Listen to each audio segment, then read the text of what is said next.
Penanganan kebakaran hutan dan lahan di Kabupaten Oki terus diupayakan sejumlah unsur Forkopimda Sumsel. Tambahan sebanyak 350 personil TNI yang akan ditempatkan di titik hotspot selama 30 hari ke depan. Sinergi bersama Forkopimda diperkuat untuk mempercepat penanganan karhutlah di Kabupaten Ogan Komering Ilir. Salah satunya dengan menambah personil yang akan diterjunkan ke lapangan.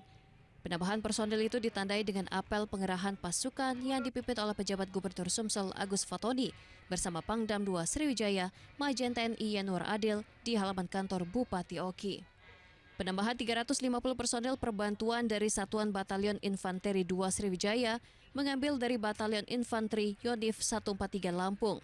Dengan dibekali berbagai peralatan, diantaranya cairan Nusantara 4 bentuk foam dan gel untuk pemadaman di lahan yang terbakar di sejumlah titik api di Oki. Panglima TNI juga mendukung tambahan pesawat untuk melakukan TMC yang diharapkan dalam waktu dekat segera dioperasikan. Pangdam juga berpesan kepada prajurit agar bertugas dengan baik serta memperhatikan faktor kesehatan dan keselamatan. Panglima TNI mendukung tambahan 3 pesawat untuk melaksanakan giat TMC. Mudah-mudahan besok kita bisa operasionalkan, kita berdua bersama, besok mungkin bisa terwujud di wilayah-wilayah banyak hotspot.